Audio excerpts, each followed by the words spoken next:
हमारी भारतीय परंपरा में शिक्षा को बहुत अधिक महत्व दिया गया है। ये कहा गया है कि शिक्षा यानी कि जिससे हमें ज्ञान की प्राप्ति होती है, ज्ञान मिलने से हम विनम्र होते हैं, विनम्रता आने के बाद में हमारे अंदर पात्रता आती है और ये पात्रता धन प्राप्त करवाती है और धन से हम धर्म के कार्यों को करते हैं जिससे हमें परम सुख की अनुभूति होती है। इतना महत्व शायद ही कहीं पर शिक्षा को दिया गया हो। अभी हाल ही में हमने देखा कि वर्तमान सरकार ने नई जो शिक्षा नीति है 2020 उसको लागू किया है। साइंस और टेक्नोलॉजी के परिप्रेक्ष्य में हम अगर देखें तो क्रांतिकारी बदलाव इस नीति में किए गए हैं। हमारे साथ आज इस विषय पर चर्चा करने के लिए Uttarakhand state council for science and technology के महानिदेशक प्रोफेसर दुर्गेश पंत जी उपस्थित हैं। पंत साहब, कार्यक्रम में आपका बहुत बहुत स्वागत है। बहुत बहुत धन्यवाद डॉक्टर लखेड़ा। सर, हम नई शिक्षा नीति की बात कर रहे हैं और उससे पहले क्योंकि आप उत्तराखंड जो स्टेट काउंसिल है साइंस एंड टेक्नोलॉजी उसके महानिदेशक हैं, तो मैं आपसे जानना चाहूँगा कि उत्तराखंड जो है साइंस और टेक्नोलॉजी के क्षेत्र में इस समय अपने आप को कहाँ देखता है? नहीं, आपने जैसा कहा जी, क्योंकि शिक्षा पूरी मानव जाति और पूरा हमारा मानव जो विकास का क्रम है उसका मूलभूत है जी। हम शिक्षा हमारा बेसिक सस्टेनेंस है, शिक्षा हमारा डीएनए है, इसीलिए होमो सेपियन हैं हम। बिल्कुल। और जिसको कहते हैं होमो सेपियन का मतलब ये होता है कि द वाइज मैन अगर हम हैं वो शिक्षा की बदौलत हैं जी। तो शिक्षा तो हर चीज़ में रसी बसी है, जुड़ी हुई है। और जहाँ शिक्षा है, शिक्षा आपने जैसा कहा विनय देती है जी। शिक्षा है तो पूरी संभावनाएं रहती हैं। और जो ज्ञान और विज्ञान है, क्योंकि जो ज्ञानम चेतनायाम निहितम, जो हमारा चेतना है तो ज्ञान से ही जागृत हो सकती है। हाँ, तो उसमें ज्ञान सर्वोपरि माना गया है और हमारे जो पूरी मनीषा है, भारतीय मनीषा जी, वो ज्ञान पे ही आधारित है। सुचिनाम श्रीमताम गेहे योग भ्रष्टो विजायते कहते हैं, तो यही हमारे साथ पूरी की पूरी चलती है। बिल्कुल। लेकिन जो ज्ञान और विज्ञान है ये भी जुड़े हुए हैं और उसी का अर्थ यह है जिसको हम साइंस टेक्नोलॉजी आज कह रहे हैं। जो साइंस का मैनिफेस्टेशन है वो टेक्नोलॉजी है। अच्छी बात यह है कि उत्तराखंड के परिप्रेक्ष्य में आपने कहा, क्योंकि ये पूरा वर्तमान युग जो ये 21वीं शताब्दी है और तीसरा दशक है, ये तो है ही ज्ञान विज्ञान से जुड़ा हुआ। आप तो खुद ही देख रहे हैं पूरी दुनिया में, चाहे वो स्पेस टेक्नोलॉजीज़ हों, स्पेस साइंस हों, बायोटेक्नोलॉजीज़ हों, कंप्यूटिंग का फील्ड हो, कोई भी जो विषय रहा है वो ज्ञान विज्ञान में अभूतपूर्व संभावनाओं का समय है। और अच्छी बात यह है कि उत्तराखंड ने अभूतपूर्व पहल की है और माननीय प्रधानमंत्री जी के नेतृत्व में, क्योंकि राष्ट्रीय शिक्षा नीति जिसका आपने कहा वो आई है जो NEP 20 है, और राज्य में माननीय मुख्यमंत्री जी के नेतृत्व में, क्योंकि हम एक राज्य की जो विज्ञान प्रौद्योगिकी परिषद है मैं उससे जुड़ा हूँ। देखिए, पहली बार ऐसा हो रहा है कि देहरादून में जहाँ हम अभी बैठे हैं, देश की 5वीं जो सबसे बड़ी साइंस सिटी होती है उसका निर्माण हो रहा है। बहुत बड़ी बात है और 200 करोड़ के आसपास का बड़ा है और कार्य प्रारंभ हो चुका है। तो 4 साल में उत्तराखंड जिसको धामों के लिए जाना जाता है वो विज्ञान धाम के रूप में भी जाना जाएगा। एक 5वां धाम, 5वां धाम है। इसी तरह से पहाड़ों में हमारे पास, जैसे अभी अल्मोड़ा में, क्योंकि सीमांत क्षेत्रों की बात हो रही है, तो वहाँ पर भी एक सब रीजनल साइंस सेंटर, वो भी हमारे पास नवंबर-दिसंबर तक तैयार हो जाएगा।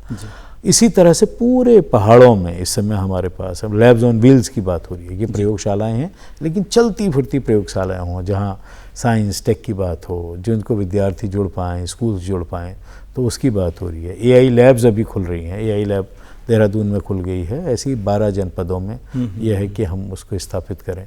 एक बहुत बड़ा आगे के उसमें भी आएगा, जो दुनिया में बड़ा क्रांतिकारी परिवर्तन हो रहा है। हम स्टेम की बात कर रहे हैं जी, साइंस, टेक्नोलॉजी, इंजीनियरिंग, मैथमेटिक्स, और स्टीम भी आ रहा है कि आर्ट्स की उसमें हो। उस दिशा में भी हम कोशिश ये हो रही है कि 95 ब्लॉक में, जो ब्लॉक उसमें सीमांत क्षेत्र भी हों, ग्रामीण क्षेत्र भी हों, ब्लॉक में, क्योंकि जब तक वो बच्चा और वो पूरा परिवेश हमारी साइंस, टेक्नोलॉजी और दुनिया से नहीं जुड़ेगा तब तक हम आगे की बात नहीं कर सकते हैं। तो ये एक साइंस कॉरिडोर की स्थापना के रूप में हो, AI और क्वांटम जैसे जो विषय हैं जिस पे अभी चर्चा करेंगे उनकी बात हो, तो इन तमाम पूरे के पूरे विषयों पे काम भी हो रहा है। एक तरफ तो ये है जो प्रौद्योगिकी और नई हैं, इसके साथ साथ में जो काश्तकारी से जुड़ी हुई हैं, जैसे हाइड्रोपोनिक्स हैं, कि किस तरह से हम काश्तकार को जोड़ सकते हैं, उसकी आजीविका बढ़ा सकते हैं, उसकी आर्थिकी का प्रोडक्शन भी बढ़ा सकते, उसकी आर्थिकी मजबूत हो तभी तो जुड़ेगा वो।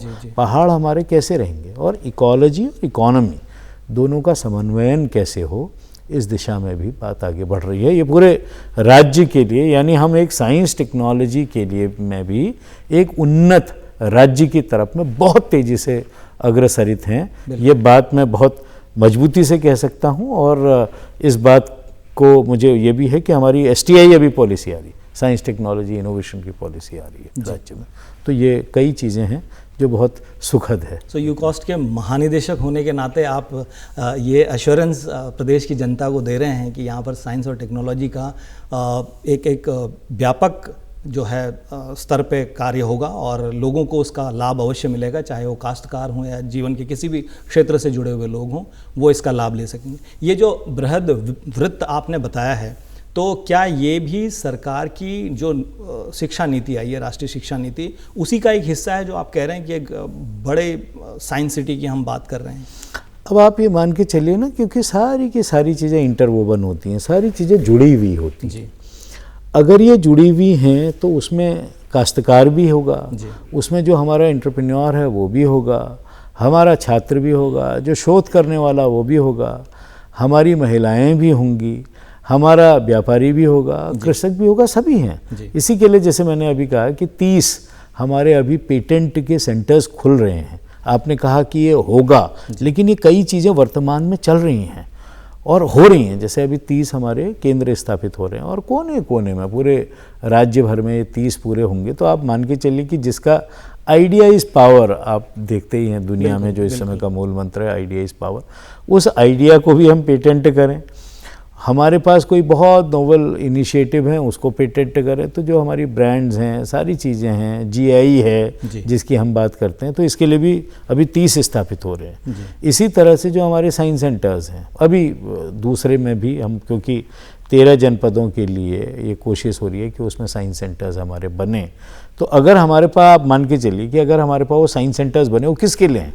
वो उस विद्यार्थी के लिए हैं जो शिक्षा प्राप्त कर रहा है और विभिन्न विद्यालयों से, कॉलेजेस से, यूनिवर्सिटी से जुड़े हुए हैं। तो उनके लिए एक तरह का वो एक सेंटर्स होंगे, वो सेंटर्स ऑफ एक्सीलेंस की तरह से कार्य करेंगे। शिक्षा से जुड़ने का एक मौका उनको मिलेगा, उनको व्यावसायिक से भी जुड़ेगा, दुनिया को जानने का भी मौका मिलेगा और उसके साथ साथ में अपने को सिद्ध करने का उनको मौका मिलेगा। क्योंकि विश्व के परिदृश्य पर स्थापित होना इस समय की सबसे बड़ी आवश्यकता है जी। अगर हमारा विद्यार्थी, अच्छा उसमें बहुत टैलेंट है, वो जानता है, उसको वो लॉजिकल है, मैथमेटिक्स समझता है, लेकिन उसको एक आगे के लिए, जिसको हम कहते हैं सामान्य रूप से कि उसको मौका मिलना चाहिए, एक्सपोजर मिलना चाहिए, उसके लिए एक ये व्यापक पूरा का पूरा कार्यक्रम हो रहा है। और ऑब्वियसली जो हमारी राष्ट्रीय शिक्षा नीति है वो कहती है कि इन तमाम सारी चीज़ों से जोड़ा जाए।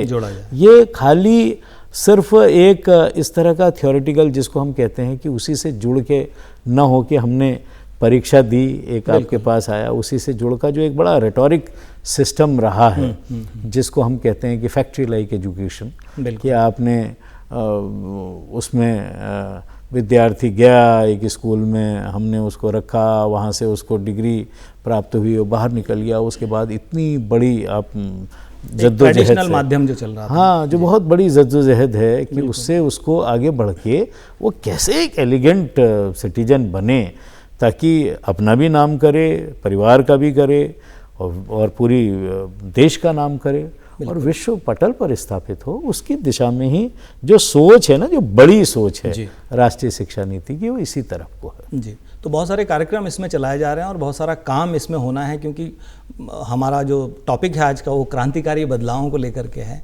और क्रांतिकारी बदलाव जैसा आप कह रहे हैं, तो ये एक क्रांतिकारी दिशा की ओर ही ये प्रोग्राम बढ़ता हुआ दिखाई दे रहा है। हमारे दर्शकों को ये जानकारी होगी कि जो पुरानी शिक्षा पद्धति थी, जिसमें हम 10+2 वाली बात करते थे और उसके बाद में ग्रेजुएशन, पोस्ट ग्रेजुएशन की बात करते थे, हायर एजुकेशन, PhD और रिसर्च की बात करते थे, उसको अब बदल करके 5+3+3+4 का जो फॉर्मूला किया गया है, इसमें विज्ञान कहाँ है, इसमें टेक्नोलॉजी कहाँ है।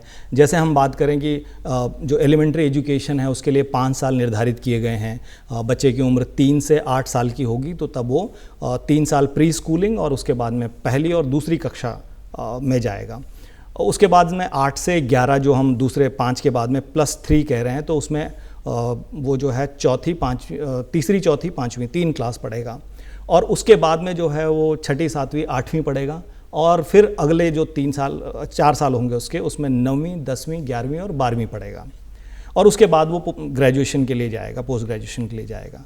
तो ये जो वर्तमान में जो कार्यक्रम चल रहे थे 10+2 वाले, और अब ये जो परिवर्तन किए गए हैं, तो आप विज्ञान की दृष्टि से कहें या मतलब किस तरह से सपोर्ट बच्चों को मिलने जा रहा है right from elementary education to that up to 12th standard.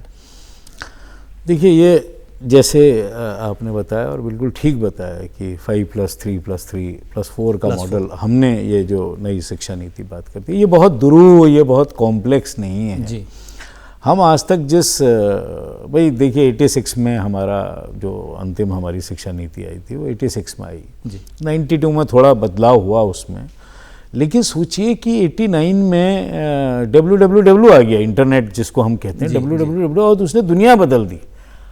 आप सोचिए कि एक शिक्षा नीति हमारे पास ऐसी थी 86 में जिसको मोबाइल के बारे में नहीं मालूम था, जिसको mobile education, e learning, technology based learning, जिसको ये सारी, जिसको इंटरनेट ही नहीं मालूम था। आप सोचिए, तो वो शिक्षा नीति से हम लोग चल रहे थे। ये 92 में जो अमेंडमेंट आई है, तो इस बीच में दुनिया में देखिए पूरा सदी बदल गई। हम 20वीं शताब्दी से 21वीं शताब्दी में आ गए। पूरी मिलेनियम जिसको सहस्त्राब्दी कहते हैं वो बदल गया। हम सेकेंड मिलेनियम से थर्ड मिलेनियम में आ गए। जो बच्चे अभी पढ़ रहे हैं, ध्यान से आप सोचिए, जो अभी बच्चे पढ़ रहे हैं, जो हमारे श्रोता सुन रहे होंगे, जो बच्चे होंगे, वो सब इसी मिलेनियम के बच्चे हैं, इसी 21st सेंचुरी के बच्चे हैं। उनको मालूम ही नहीं कि इससे पिछली शताब्दी में जिसमें हम लोग पढ़ रहे थे जी, जिसमें कि इस तरह भी लोग पढ़े होंगे, इस तरह भी जो पढ़ा करते होंगे कि आपके पास किताब, आपने जो एक सिलेबस है उस सिलेबस से ही एक प्रेस्क्राइब्ड आपका है, जिसके आधार पर आपका एग्ज़ाम्स हैं, सारी चीज़ें। तो ये एक जो फ्लिप्ड क्लास की बात होती है, होमवर्क की बात है। दूसरी चीज़, बहुत से जो परिवर्तन आए हैं, मल्टीपल बुक्स की बात हो रही है, मल्टी सिलेबाई की बात हो रही है, वो सारी की सारी चीज़ें नहीं थी। तो देखिए ना कि किस तरह के, कहाँ से निकल के आ रही है शिक्षा नीति, कहाँ आ रही, क्योंकि उसकी क्या आवश्यकता रही है। युग बदल गया, दुनिया बदल गई, पूरा विश्वपटल बदल गया, लीडरशिप बदल गई, सारी चीज़ें बदल गई। तो जब सब कुछ बदल रहा है, ड्रेस बदल रही है, फैशन बदल रहा है, तो आपकी शिक्षा नीति क्यों ना बदले। तो there was an imminent need for this change, for this transformation. ये पहली बात है कि अगर ये नहीं होगा तो ये बच्चे जो इस युग में पढ़ रहे हैं, वो तो आप उनको पता नहीं किस युग में की बात उनसे कर रहे हैं। और 30 साल बाद ये चीज़ सोची गई। हाँ, ये बात आ रहे हैं। तो और पूरा इंटरनेट आ गया ना, सोचिए www आ गया, और आके आज हम वेब में भी हम वेब 2.0 3.0 की बात कर रहे हैं, सोशल मीडिया की बात कर रहे हैं, सोशल मीडिया बेस्ड एजुकेशन की बात कर रहे हैं। बिल्कुल। ट्विटर की ट्वीट सुनाई दे रही है, फेसबुक में फेस आ रहा है, इंस्टा आ रहा है, और उन बच्चों से हम उसकी बात कर रहे हैं जो 86 वाला एक, वो बिल्कुल दूसरा समय है। इसका महत्व क्या है इस टेक्नोलॉजी का, ये भी हम कोविड के पीरियड के दौरान देख चुके हैं। हाँ, आपने बिल्कुल ये चीज़ें कितनी महत्वपूर्ण है कि अब कोविड आया, इसी उसमें यही बच्चे जो हमारे कोविड में, और इतनी बड़ी विश्व की महामारी जिसमें पूरा विश्व एक तरफ से स्तब्ध रह गया जी, और उस विश्व में अगर कोई चीज़ पूरी शिक्षा को अगर पूरा आगे को खींच पाई है तो ये टेक्नोलॉजीज़ थी। ये टेक्नोलॉजीज़ 86 में या 92 में नहीं थी।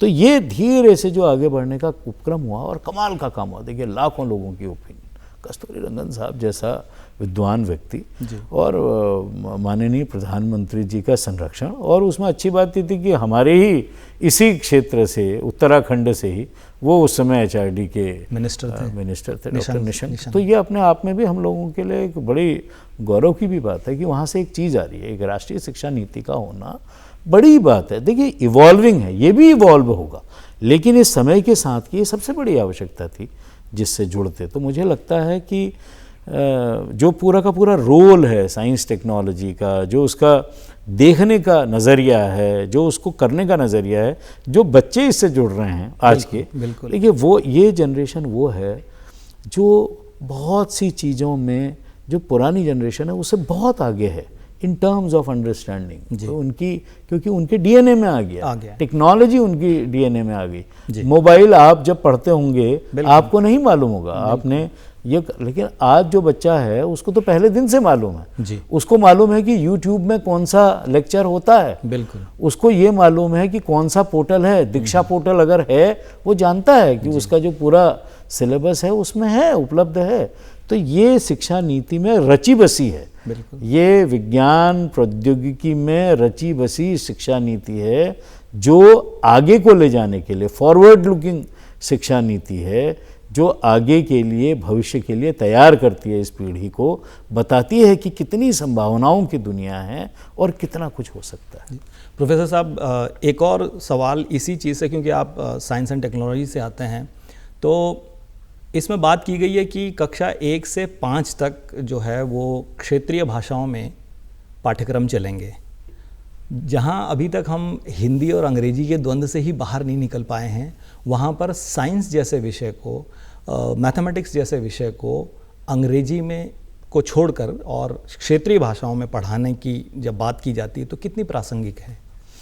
देखिए आपने जो पूर्व प्रश्न आपका था ना, आपने उसमें कहा था कि जो फर्स्ट वाला जो 5 इयर्स है जी। वो बड़ा महत्वपूर्ण है जी। क्योंकि हम जो पहले करते थे 10+2 का एक बेसिक मॉडल ये था, कक्षा 1 से हमने शुरू किया, 10 में ब्रेक लगाया, फिर उसमें ब्रेक लगाया और एंट्री इनटू सीधे से हमारे जो हमारा हायर एजुकेशन का होता है, यानी प्राइमरी है, सेकेंडरी है और टर्सरी है जो हमारे वर्टिकल्स हैं।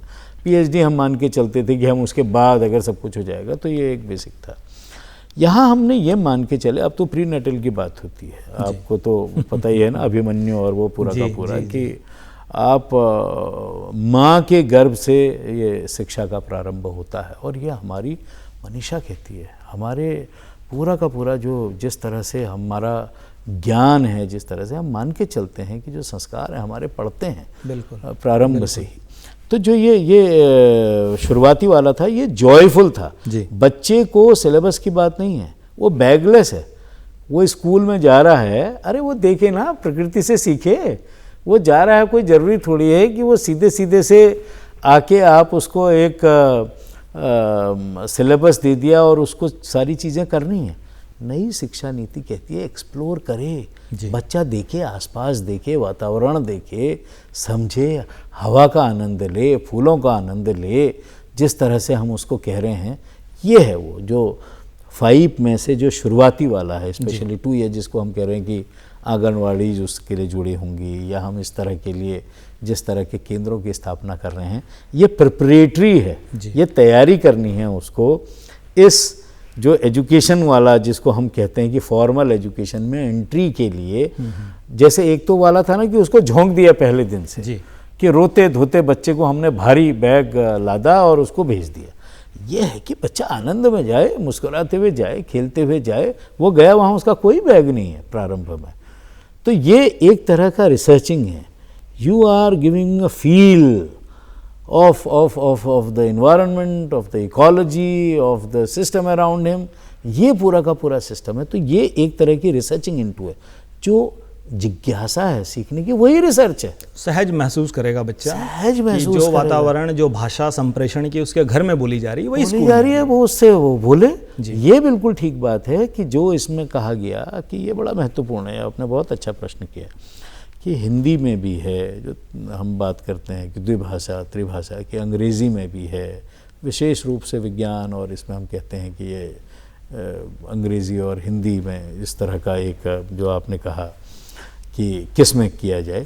लेकिन सामान्य रूप से अगर आप देखें, हम लोग सहज हैं हिंदी में बात करने में, या हम लोग सहज होते हैं कि अपनी आंचलिक जो हमारी स्थानीय भाषाएँ होती हैं उसमें जो हमारी ना मदर टंग है वो बहुत स्वाभाविक है, जिसमें अगर हम अपनी जैसे उत्तराखंड के परिप्रेक्ष्य में देखें, अगर जिन घरों में बोली जाती है, आप गढ़वाली में बोल रहे हैं, आप कुमाऊनी में बोल रहे हैं, आप जौनसारी में बोल रहे हैं, जो आप होती है अगर घर से है वो बहुत सहज है। सहज नहीं। अगर आप उसमें बात करेंगे तो उसमें जो लेवल ऑफ अंडरस्टैंडिंग होती है वो बहुत आसानी से होती है। जी।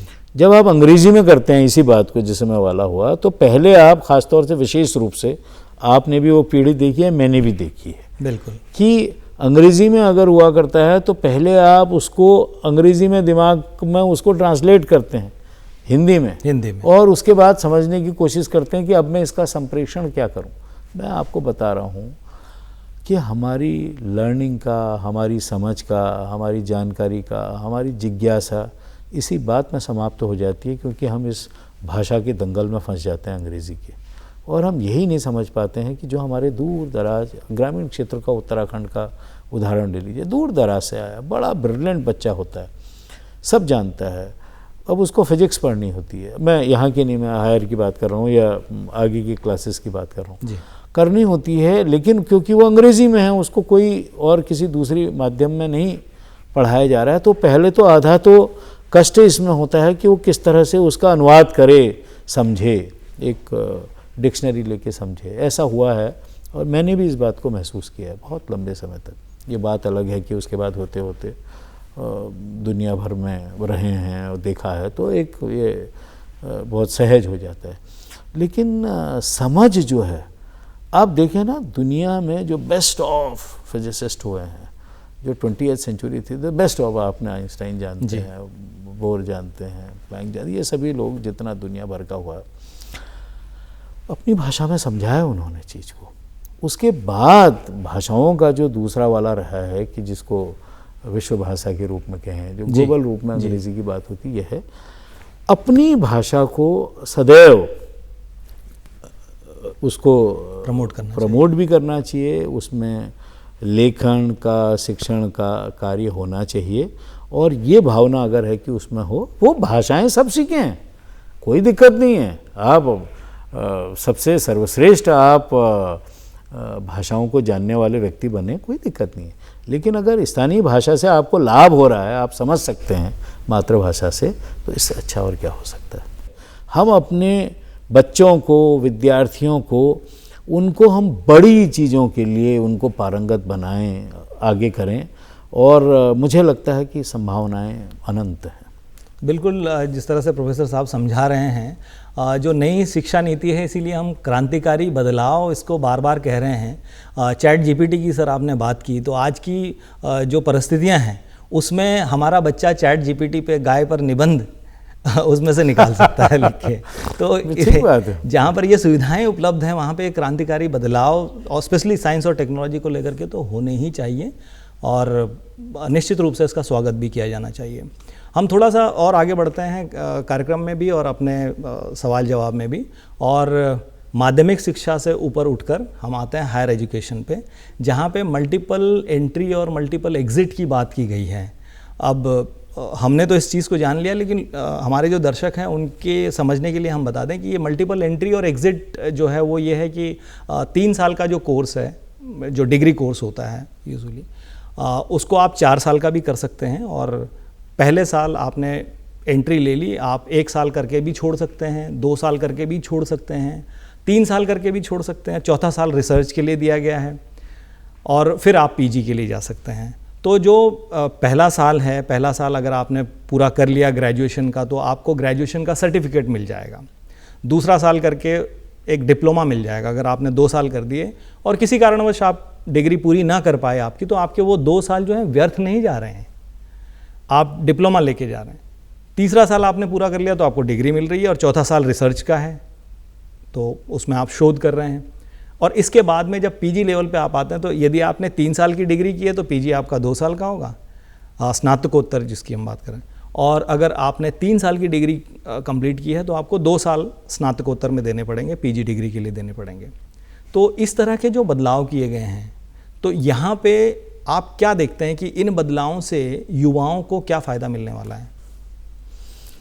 नहीं डॉक्टर साहब, आपने इतनी सुंदर तरह से इसको समझा दिया, और ये इसलिए महत्वपूर्ण है कि अब छात्र आ गया, हमारा वो प्राइमरी से भी आ गया, वो सेकेंडरी से भी आ गया, अब वो हायर एजुकेशन की बात है जी। हायर एजुकेशन में अक्सर होता है कि आपने, एक तो हमारे पास अब देश में 1000 से ज़्यादा विश्वविद्यालय हो गए हैं जी। देखिए बड़ी बात है, हज़ारों हमारे कॉलेजेस हैं।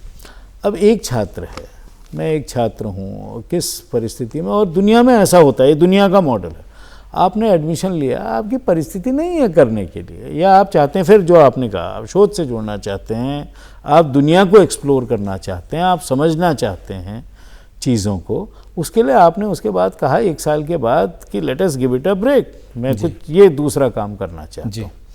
अभी तक की हमारी हमने देखा है एक वो रही कि अगर ये ब्रेक हो गया अब क्या करेंगे, यानी जब हम एडमिशन लेते हैं किसी उसमें, या कोई छात्र लेता है, बच्चा हमारा लेता है, पहले आ जाता है कि अरे इसने 1 साल ले लिया, अब तो ये तो बड़ा ये तो हो ही नहीं सकता। लेकिन ये शिक्षा नीति दी थी, देखिए इसलिए क्रांतिकारी है, फैंटास्टिक।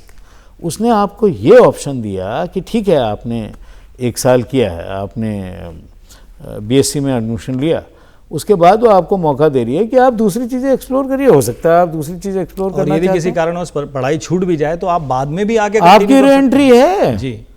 जो आपने कहा मल्टीपल एंट्री है और मल्टीपल एग्जिट है, आपके पास you have an number of ways. अच्छा, वो आपका 1 वर्ष बेकार नहीं गया जी, जो आपने किया है उसकी एवज में आपको सर्टिफिकेट मिल रहा है जी, that is testimony to what you have done. तो आपके पास वो एक हुआ कि आपका है और आप वो कंटिन्यूटी में हैं, that is not the end.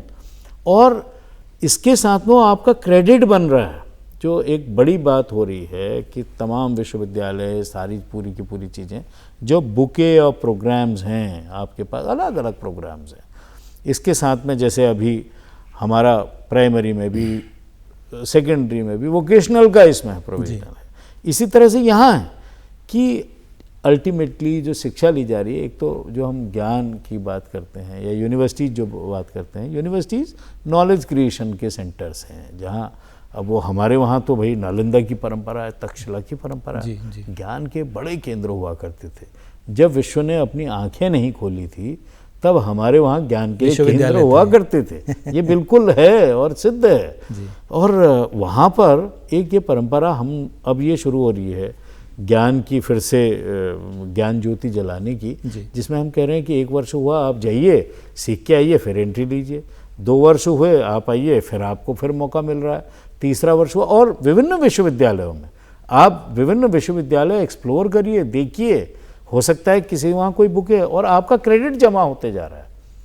जो आपका क्रेडिट है, जैसे बैंक में आपकी धनराशि जमा होती है, उसी तरह से यहाँ आपकी क्रेडिट जमा हो रही है, और फिर वापस आकर के आप एंट्री वो आपका जैसे हो गया, एक पॉइंट पे आ गया तो आपको डिग्री मिल रही है। डिग्री के साथ साथ में क्योंकि आप रिसर्च के लिए तैयार हो रहे हैं, ये रिसर्च की परंपरा जो पूरी की पूरी एक तरह की व्यवस्था में जो कन्वेंशनल जो पुराना सिस्टम था वो एक इस तरह का था, क्योंकि आप वो देखिए कि एक उस ढर्रे में था जिसमें हम ये मानते थे कि एडमिशन हो गया, ठीक है, डिग्री हो गई, अब आप देखिए कि आप नौकरी करिए या रिसर्च में एक व्यक्ति ही जाएगा। तो वाकई प्रोफेसर साहब ये क्रांतिकारी बदलाव हमें देखने को मिल रहे हैं और शायद उम्मीद करते हैं कि आगे भी इस तरह के बदलाव हमें देखने को मिलेंगे। पूरे चर्चा का लब्बो-लुआब ये है कि जैसे कहा जाता है कि आगे आगे देखिए होता है क्या, तो बहुत संभावनाएं इस शिक्षा नीति से हम लोगों को हैं। आप हमारे कार्यक्रम में आए, आप इतनी जानकारी लोगों तक आपने दी साइंस और टेक्नोलॉजी को लेकर के विशेषकर, इसके लिए आपका बहुत बहुत धन्यवाद। बहुत बहुत धन्यवाद और बहुत आनंद आया। धन्यवाद, नमस्कार। तो ये था आज का हमारा सरोकार कार्यक्रम, जिसमें हम बात कर रहे थे नई शिक्षा नीति और उसमें हुए क्रांतिकारी बदलावों को लेकर, और हम बातचीत कर रहे थे प्रोफेसर दुर्गेश पंत जी से, जो कि महानिदेशक हैं यूकॉस्ट उत्तराखंड के। तो ये कार्यक्रम आपको कैसा लगा, हमेशा की तरह हमें लिख भेजिएगा, हमें आपके सुझावों का इंतज़ार रहता है। फिलहाल मुझे और सारी टीम को दीजिए इजाज़त। नमस्कार।